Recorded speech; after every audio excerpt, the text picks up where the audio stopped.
You put your hands in the air if you're all done with it. We'll do an engagement check. All right. Okay, thank you. You still want me to keep going? No, I'm just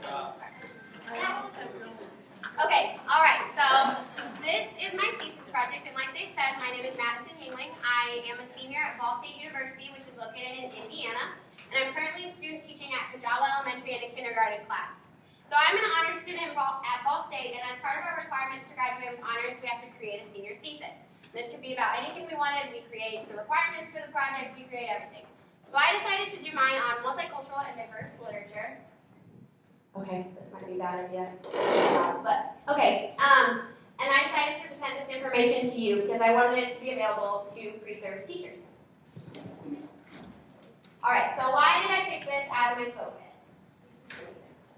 Okay, so I'm an ESL concentration, which is English as a second language, and also Spanish minor. These children are near and dear to my heart, and I want them to feel supported, wanted, and accepted within the classroom, and I want them to have pride in their first language and their first culture. I also love reading. I've always loved reading for as long as I can remember. And I think books are a great way to ignite social change and to foster acceptance within our students. So because of this,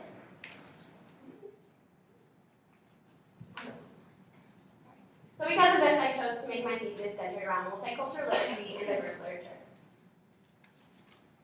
Okay, so what is multicultural literature? So in actuality, there is no single term or definition of multicultural literature as it relates to books for children and young adults. But multiculturalism, however, emphasizes the value of work of all cultures, especially minority ones. So putting these two together, we can get the definition that multicultural literature are books for young adults and children that emphasize the value and worth of all cultures, especially minority ones. So I'm going to let you watch, this is a TED Talk, about 3 minutes of, it's called The Danger of a Single Story.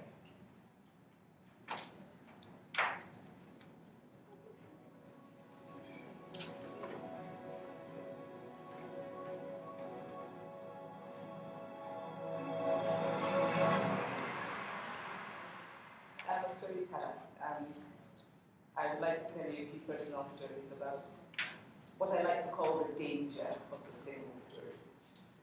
I grew up on the university campus in Eastern Nigeria. My mother says that I started reading at the age of 2, although I think 4 is probably close to the truth.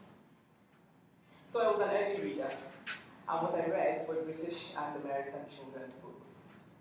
I was also an early writer.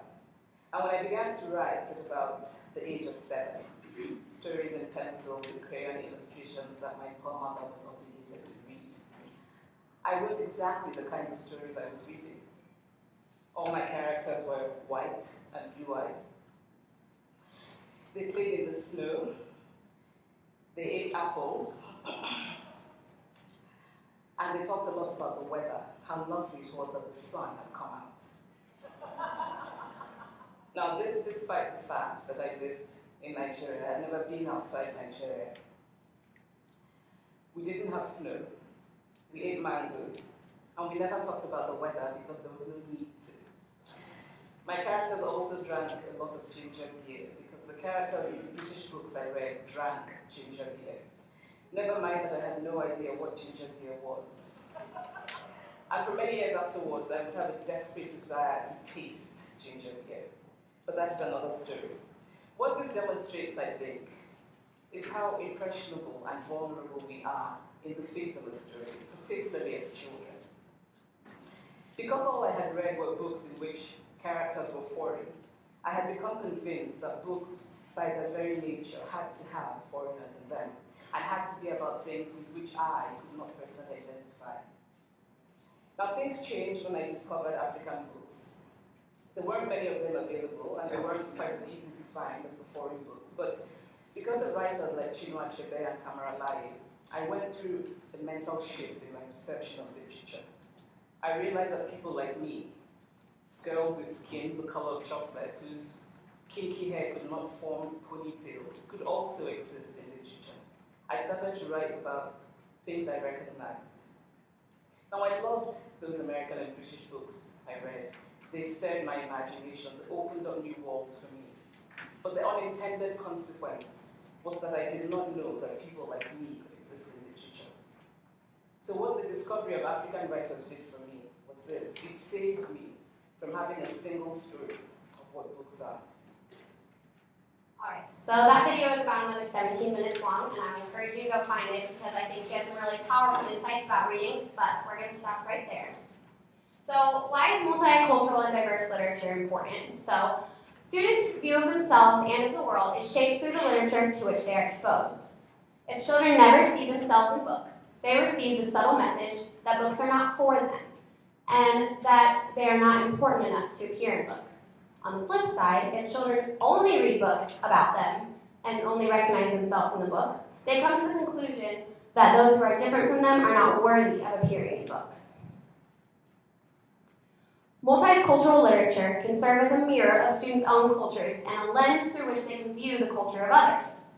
Each time we read a good piece of literature, we are changed by the experience and we see the world in a new way. For these reasons, it can be a powerful vehicle for understanding cultures and experiences different than our own. So I want to first look at some statistics. These are from the National Center for Education Statistics about students enrolled in public elementary and secondary schools by race and ethnicity in fall 2003, 2013, and a predicted percentage in 2025. So as you can see from the trends, the percentage of white and black students is decreasing. However, the percentage of multiracial, Hispanic, Asian Pacific Islander is increasing. And the light blue bar is the predicted number in about 8 years from now, and the trends will continue to stay the same. Now some publishing statistics on children's book from the Cooperative Children's Book Center at the University of Wisconsin-Madison. So in order for the books to be counted in these percentages, they had to have characters of minority play important or significant roles, whether they were the primary character or a secondary character. They had to affect the plot greatly. They also had to have cultural authenticity. So, looking at the statistics, 278 books had significant African or African American content, and 92 books were written by black authors or illustrators. 237 books had significant Asian Pacific or Asian Pacific American content, and 212 books were written by authors of the same heritage.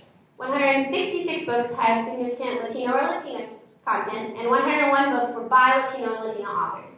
If you look at the percent increase, it's encouraging. A lot of them are over 100%, and some are even over 200%. However, while the percentages are increasing, these books are not making it into the classroom and into our children's hands. Let's look at an example from Common Core. So if we're looking at grades 4 and 5, of the 31 books given as examples for teachers to use to teach the standards, in the Appendix B, only 8 of the books had multicultural content. So if 50% of our students are not white, and only 1/4 of the books are multicultural, and none of them are Latino or Latino, which is our largest minority group, something is wrong. So what can you do as pre-service teachers getting into the field? Number one, you can read multicultural literature and let your students see you reading it. I'm going to read you this quote from It's Not on the List, an exploration of teachers' perspectives on using multicultural literature. Good teachers who read widely themselves and create rich literacy communities where students do the same are more able to contextualize and teach multicultural literature well. If you're reading multicultural literature, you can teach it to your students so much better because you have the background knowledge. Number two, read books that are translated from other languages. English is by far the dominant language of text translated into another language. Only about 6% of the world's books are translated into English. So we are losing a lot of cultural books from all around the world by authors who don't speak our language because the books aren't being translated into our language. Number three, incorporate multicultural literacy into your lessons every day. Number four, read books with other languages in it. Number five, read books by authors from other cultures. And number six, have multicultural and diverse books in your library and let students read them and get their hands on them. So how do you do it? Include books that have won the following multicultural and diverse awards, which I'll go into a little more in the next slide. Research the books. Make sure they do not promote racism or sexism. And at the end of the text sets, which I will explain in a moment, there's a PDF called 10 Quick Ways to Analyze Children's Books for Racism and Sexism by the Council for Interracial Children's Books. Some highlights from that book to take into consideration are the copyright date. If they're more current, it's more likely that they're not going to be as racist and sexist as books from the 1960s and 70s. Check the illustrations. Weigh the relationships of the characters in the book. Are the white people seen as having power over the minorities and over everyone else? Check the effects the book would have on the child's self-image. Check author bias while you're reading it. And look for loaded words. So these would be insulting, sexist, or racist words in the text. Also, advocate for multicultural or diverse literature in the curriculum when you're in your planning meetings. Say, why don't we use this book instead? It teaches the same message, but it uses characters that our students can relate with because they're the same culture as them. So these are the different awards that are given to diverse and multicultural literature. So right here is the Coretta Scott King Award, which is for African American literature. This is the Pura Belpré Award, which is for Latino or Latino literature. The American Indian Youth Literature Award. Up there is the Schneider Family Book Award, which is for books featuring a character living with disabilities. This is the, and I always pronounce this wrong, Batchelder Award, which means that the book was originally published in another language. Here's the Stonewall Book Award, which is for the LGBTQ community. Up there is the Asian Pacific American Award, the Tomas Rivera Mexican American Children's Book Award, and the Arab American National Museum Book Award. You know, books with these awards have been studied and looked at by experts, and they're going to be culturally authentic. Or you can get ideas from the following highly researched text sets that I created. So in my text set components, I created text sets for grades 1st through 6th. Within each text set, there are at least 4 books. There's objectives for the unit and objectives for each lesson. Each lesson has a list of materials. They are based off of Indiana State Social Studies standards, but they can always be flexible and meet other state standards as well. There's extensions involved in the lessons. There's before, during, and after reading activities. They have real-life applications and require students to critically think about their lives and things going on around them. So let's start with 1st grade. The theme for 1st grade is rights. The unit objective is that students will identify and discuss their rights and responsibilities as citizens of America and of the world. Some highlights from the text set are the students will create a My Rights poster. There's a bilingual Spanish-English book. They learn words in other languages. They're creating and analyzing graphs. And there's a mini research career project. And these are the books that are included in that text set. We're All Born Free, Marisol McDonald Doesn't Match, which is the bilingual book, Grace for President, A Chair for My Mother, which won the Caldecott Honor, and I Hate English. For 2nd grade, the theme is community. The unit objective is that students will analyze how people of different ages, cultural backgrounds, and traditions contribute to the community and how all citizens can respect these differences. So some highlights are class quilt making project, letter writing to the author of My Brother Charlie, creation of a volunteer group in the school, and a community garden planning team.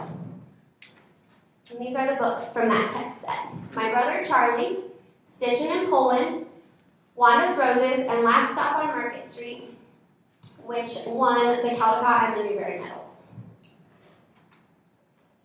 So for 3rd grade, the theme is immigration. The objective is that students will analyze and describe immigration and how it makes the community better. Some highlights from this text set are children will discover the meanings of their names and where they came from. They will learn words and phrases in other languages. There's a bilingual Spanish-English book. They will research their family history and also create a family tree. And these are the books included in this text set. The names are One Green Apple, From North to South, which is the bilingual book, and the Matchbox Diary. Okay, when you get into the upper elementary grades, I kind of changed the layout of the text sets. So there's one chapter book that is the main text, and it's broken up into large group and small group readings. And students will also be having complementary texts that are picture books and other readings from the internet included in those units. And they also have a reading journal, where they will record their reading logs, they will make comments about the book, and they will have reading responses. So for 4th grade, the theme is civil rights. The objective is that students will demonstrate their knowledge of individual rights in regards to the civil rights movement. Some highlights are they will define rights in their own words. They will learn about the Black Panthers. They will make a music playlist based on music from the time. They will have many research projects. They will learn and read poetry. They will get to analyze an authentic green book. And they'll get to participate in Reader's Theater. And these are the books for the 4th grade set. One Crazy Summer is the chapter book main text. and as you can see, it has won a lot of awards. It won Coretta Scott King, Newbery, Caldecott, and National Book Award finalist. When Thunder Comes is a poetry anthology. We're All Born Free, which was seen in the other text set as well, so some of the books kind of flip between different grades. And Ruth in the Green Book. 5th grade, the theme is respect and acceptance. Students will analyze and exemplify ways to have civic virtues by showing respect and acceptance towards those with disabilities. So some text set highlights. They will be reading about characters with blindness, cerebral palsy, deafness, muteness, and a person born without one of their limbs. They will write letters. They will create comics. They will have research projects. They will learn about people first language. They will create a black and white color metaphor, and they will learn about American Sign Language. So these are the books within that text set. Out of My Mind is the first one, and that is about a young girl with cerebral palsy. The Black Book of Colors, The Handmade Alphabet, Emmanuel's Dream, which won the Schneider Family Book Award, and Thank You, Mr. Falker. Now for the last text set. This theme is cultural diffusion and blending. Students will evaluate the ways in which cultural diffusion and blending have changed America. Some highlights. There's some words and phrases from other language that students will get the opportunity to learn. There's a graphic novel within this text set. They get to analyze population graphs not only in the United States but the world. They learn about traditions and other holidays from other cultures. They complete research projects, art projects, perform poetry, and analyze what it means to be an American. These are the books for the 6th grade text set. The main book is Return to Sender, and that won the Pierre Volpry Award. There's also When Thunder Comes, which is a poetry anthology. The Name Jar, Oscar and the 8 Blessings, and My Name is Bilal. And before I leave you, I had one last thought for you guys. If you have ever heard the phrase of America being the melting pot, can you raise your hand? Okay, pretty common. Well, I want to introduce a new metaphor to you guys as America being the tossed salad. When you think of America and melting pots, and you think of melting pots, when everything goes in, they all turn into everything else. They have the same texture, the same consistency, the same color, and you can't really tell what the potatoes are from the meat or anything like that. But when you put a salad together, all the ingredients come together, the tomatoes, the cheese, the croutons, the lettuce, they come together and they create something new, but they still hold their own individual characteristics. And that's what I want you to think of as America. We're all these people coming from different walks of life, different abilities, different religions, different cultures. We're all coming together to create something beautiful. America. So that's what I'm going to leave you guys with today. Thank you so much for listening to my presentation. I really appreciate it. There's a small section for a free presentation survey, and if you would like, you may put your email in and I can send you copies of the unit plans. And also, I will be over there. I brought all the books with me if you would like to peruse through them, take pictures of them to remember them, or ask me any questions. I'll be here afterwards. Thank you. Thank you. Let's give a hand to Madison for doing such a great job.